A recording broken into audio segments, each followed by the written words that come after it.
West Bank के कम से कम दो जगहों पर नाब्लस और रमल्ला में जबरदस्त संघर्ष आज की बड़ी खबर है। उसके बाद गाजा के अंदर 6 फिलिस्तीनी सिविलियन घायल हुए और उसको लेके एक बड़ा इशू बन गया है। जैसा कि हमने बताया था आपको, जो रईद सईद का असैसिनेशन हुआ पैलेस्टीनियन रेजिस्टेंस लीडर का, उसको लेके अमेरिका और नेतन्याहू में तलखी बढ़ गई। अब तलखी जिस भी तरह से बढ़ी है, वो दोनों पार्टनर्स हैं, स्ट्रेटेजिक अंडरस्टैंडिंग है उनकी, लेकिन टैक्टिकल इश्यूज पे, मैनेजमेंट के इश्यूज पे बहुत सारे मसले आ जाते हैं। और भी बड़ी खबर एक है कि अमेरिका कोई बड़ा बेस बनाने जा रहा है इजराइल में और गाजा को मॉनिटर करने के नाम पे। अभी इसमें भी देखिए नया खेल है।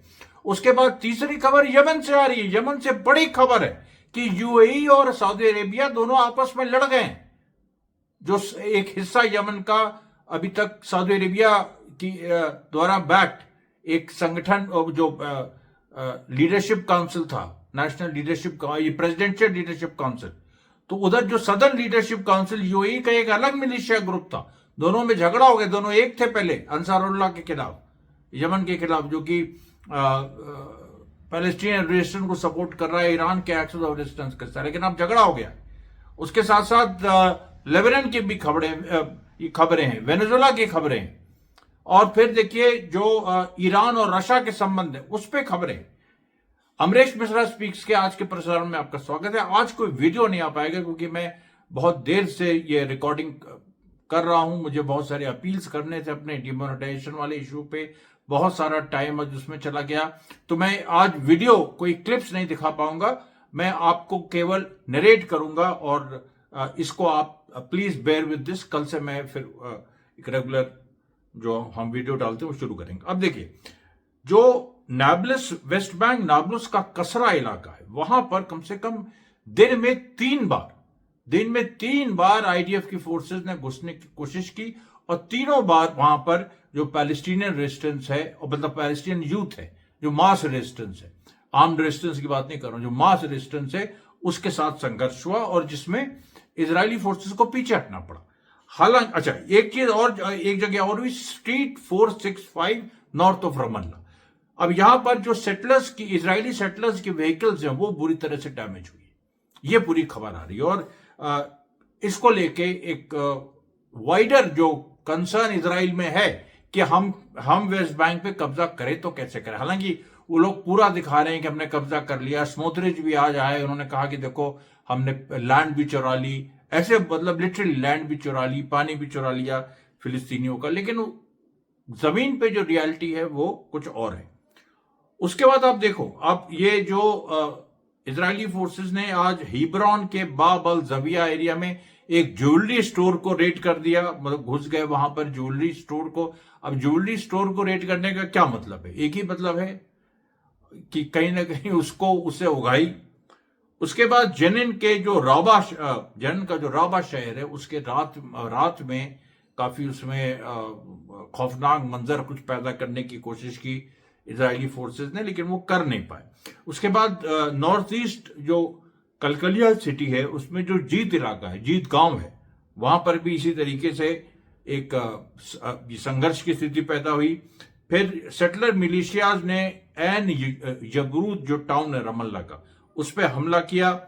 फिर उसके बाद देखिए जो गाजा की खबरें, गाजा की खबरों में जो समर जंक्शन है गाजा सिटी का, वही गाजा सिटी जिसके लिए इतनी जंग हुई थी 11 अक्टूबर के पहले तक, और उसमें इजराइल अंतुगत्वा नहीं घुस पाया था। गाजा सिटी के समर जंक्शन पे काफी वहां पर एक इजराइल ने बम्बार्डमेंट किया जिसमें 6 फिलिस्तीनी सिविलियन शहीद हुए। और इसमें देखिए जो पानी से जो बाढ़ आ गई है, सर्दी से, ये पूरी स्थिति से जो घर गिर रहे हैं, तो अल शती कैंप में कुछ और घर गिरे, लेकिन उनको बनाया भी जा रहा है, उनको रिपेयर भी किया जा रहा है। कल मैं इसके वीडियोस आपको दिखाऊंगा। फिर आप देखिए जो यमन की जो सिचुएशन है वो बहुत इंटरेस्टिंग हो गई है, क्योंकि 15 दिसंबर को क्या हुआ कि यूएई का क्या है, इजराइल के साथ रिश्ता अब खुल गया है। और यूएई के साथ ये खबर आई है कि उसने एक बड़ा जो एल्बिट सिस्टम जो है इजराइल की, और जो एल्बिट सिस्टम डील करते हैं फॉरेन कंट्रीज, उसमें यूएई मध्यस्थता करती है। ये छुपी बात थी अभी तक। मतलब यूएई तो अब खुल के ये इजरायली कैंप में आ गई, ऐसा लग रहा है। तो अच्छा, वो देखिए यमन में क्या हुआ कि यमन में एक देखिए, एक तो अंसारुल्लाह की सरकार है जिसका यमन के बड़े हिस्से पे, ज्यादातर हिस्से पे कब्जा है।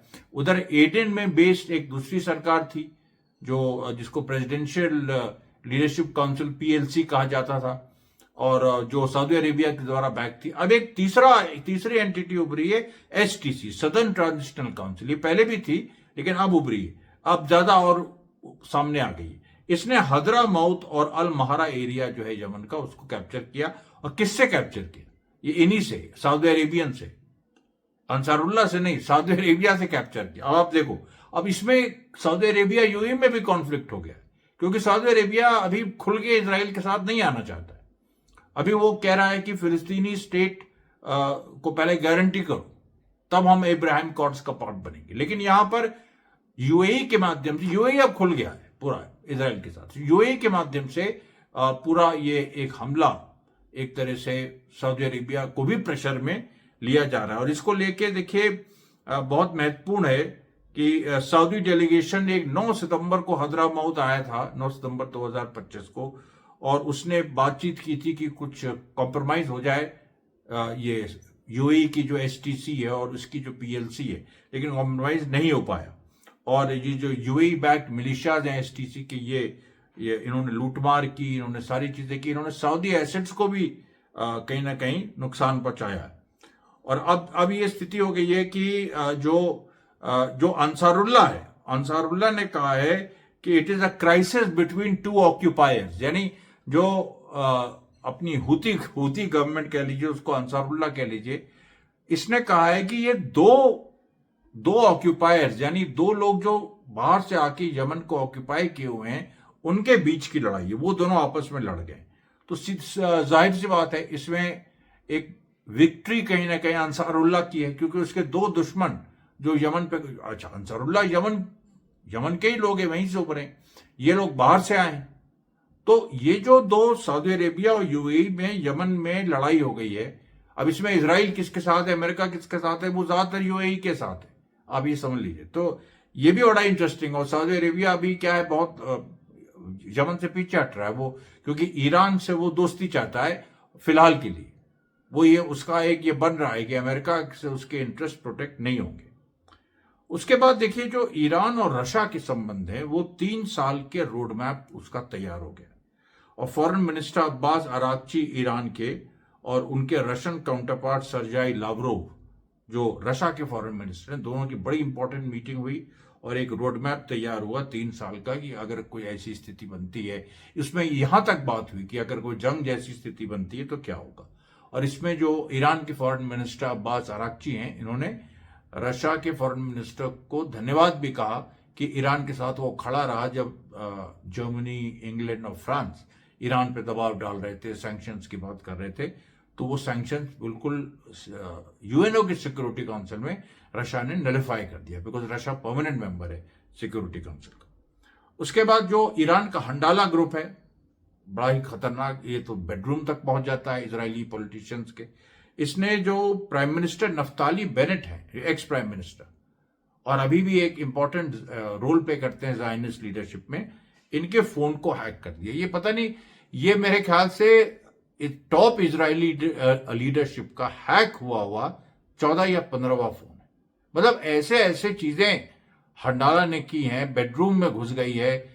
जो तमाम जो बेनी गैंट्स वगैरह जो लीडरशिप थी, उसके इन लोगों ने पूरा किससे अफेयर चल रहा है, किसी दूसरे पॉलिटिशियन की वाइफ से चल रहा है, वो सारी चीजें निकाल के, जो गंदे काम इजराइल करता था, जो इजराइल एकदम फिलिस्तीनियों को सर्वेलेंस करके उनको ब्लैकमेल करता था। ईरान के साथ भी ये शुरू किया, लेबनान में करता, लेबनान में तो करते ही।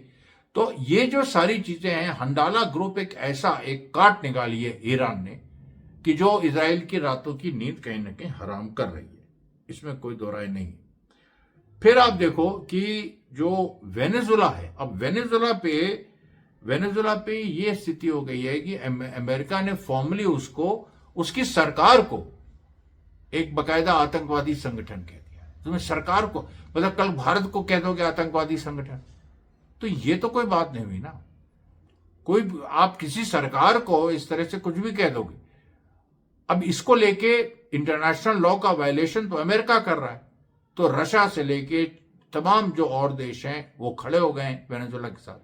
और वेनेजुएला के प्रेसिडेंट मडूरो ने बकायदा ईरान की लीडरशिप को, ईरान राष्ट्र को उन्होंने धन्यवाद कहा। उन्होंने कहा हम लोग तो जंग होगी तो हम लोग जंग लड़ेंगे। हालांकि अभी देखिए अमेरिका के अंदर बहुत सारे टेंशन हैं और ट्रंप अभी नहीं चाहता है कि अमेरिकन ट्रूप्स जो हैं वो उतरे, ग्राउंड पे उतरे, क्योंकि उसका प्लैंक एंटी वॉर रहा है। लेकिन अपने प्लैंक से जो अमेरिकन प्रेसिडेंट्स है वो हटते भी हैं, क्योंकि वहां की जो मिलिट्री इंडस्ट्रियल कॉम्प्लेक्स है उसका दबाव रहता है। ट्रंप का जो प्लान था कि अमेरिका को रिवाइव करेंगे, मैन्युफैक्चरिंग वापस लाएंगे, वो सब देखिए चीजें रिवर्स नहीं हो सकती हैं।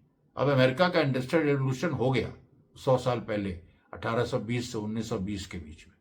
अब 100 साल बाद तुम वापस उसको नहीं ला सकते। वो अब चाइना ने अपना इंडस्ट्रियल रेवोल्यूशन कर लिया, अब इंडिया की बारी है।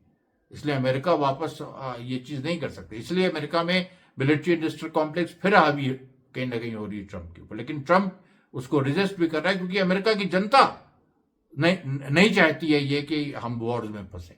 अब यहीं पर देखिए बवाल होगा।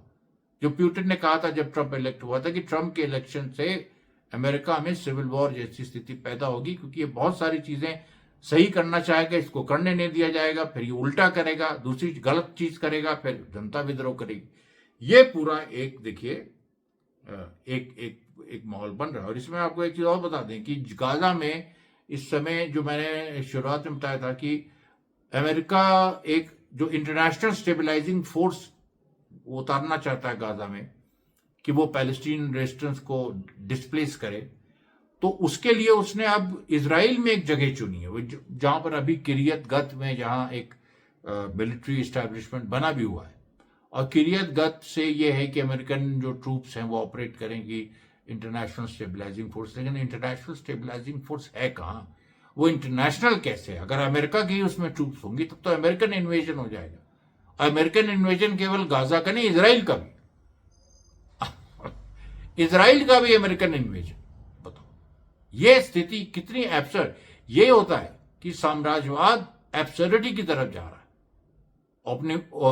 उपनिवेशवाद एब्सर्डिटी की तरफ जा रहा है। जब एब्सर्डिटी की तरफ जाता है तो फिर हास्यास्पद हो जाता, हारता है। सीधी बात है, एब्सर्ड आप कोई भी कदम उठाइए और आप जीत जाइए। बहुत एग्जाम्पल हैं ग्रीक हिस्ट्री से, रोमन हिस्ट्री से, इंडियन हिस्ट्री से, कि आप जब भी एकदम ऐसी चीजें कर दो कि दिल्ली का कैपिटल शिफ्ट करने लगो, दौलताबाद, अब जानते मैं क्या, बहुत सारी ऐसी चीजें हैं इतिहास में हुई हैं जिसमें अजीब अजीब। तो ये जो जब सनकीपन आ जाता है, जैसे अभी अमेरिका में देखिए, अब अजीब बात, अमेरिकन ट्रूप्स आ रही हैं इंटरनेशनल स्टेबलाइजिंग फोर्स, इंटरनेशनल उसमें कोई है ही नहीं। अभी कॉन्फ्रेंस कल हुई जिसमें नेपाल वगैरह जैसी फोर्सेस ने भी अपनी ट्रूप्स कमिट नहीं की। ये तो हालत है। अच्छा, अब देखिए एक लेबनान से भी खबर है कि लेबनान में आज जो लेबनीज आर्मी है, इजराइल ने कुछ कहा कि यहां पर हिजबुल्लाह के टनल्स हैं, ये हैं साउथ लेबनान में, तो उसको एक्सकवेट किया, बकायदा एक्सकवेट किया, उसमें कुछ नहीं निकला, कुछ भी नहीं निकला। अच्छा, ये पहली बार नहीं हो रहा है, ये कम से कम 10वीं बार हो रहा है 27 नवंबर 2024 के बाद जो संधि हुई। 10वीं बार लेबनीज आर्मी एक्सकवेट कर रही है। अरे आप कह रहे हैं 10वीं बार क्या, 10 बार और करा दो भाई। देखो अब इजराइल आर्मी कह रही है तो तुम ठीक है एक्सकवेट करो। अब इजराइल आर्मी को कहने का हक नहीं है, वो अलग बात। संधि के हिसाब से बराबर के इजराइल और लेबनान बराबर की ताकतें, इसी आधार पे संधि हुई थी। लेकिन इजराइल गुंडागर्दी पे उतारू है। लेबनान की इंटरनल सिचुएशन ऐसी है कि हिजबुल्लाह सबको साथ लेके चलना चाहता है, तो वो भी पूरा एक मौका दे रहा, कर लो ये सारी चीज, कर लो जितनी गुंडागर्दी करनी। तो ये जो देखिए पूरी बात है, इसको लेके काफी एक मतलब अल्टीमेटली वो इजराइल के खिलाफ बैकलैश हो रहा है। उसके बाद देखिए जो रशिया यूक्रेन में एक चौंका देने वाले आंकड़े सामने आए हैं कि यूक्रेन ने करीब, आप सोचिए, अब वो कैजुअलिटीज की बात तो छोड़ दीजिए, लेकिन यूक्रेन के करीब 10 मिलियन मिलिट्री इक्विपमेंट नष्ट हो गया। अब कुछ बचा नहीं है यूक्रेन में। इसके बाद क्या बचेगा? 10 लाख मिलिट्री इक्विपमेंट नष्ट हो गया है। और यूक्रेन की हालत यह है कि वो अब जो रशियन एसेट्स यूरोप ने फ्रीज किए $210 बिलियन, उनके लिए वो भीख मांग रहा है, वो भी उसको नहीं मिल रहा है। क्योंकि यूरोप भी बात तो बहुत बड़ी बड़ी कर रहा है कि हम रशिया के खिलाफ ये कर देंगे, वो कर देंगे, लेकिन वो 2028, 2029, 2030 की बात कर रहा है। तो देखिए, चारों तरफ से ये पूरे एक संक्षिप्त समाचार थे। आज कोई विशेष स्थिति है। कल मैं और डिटेल समाचार और वीडियो क्लिप्स के साथ आपके सामने आऊंगा। तब तक के लिए धन्यवाद साथियों, बहुत बहुत धन्यवाद।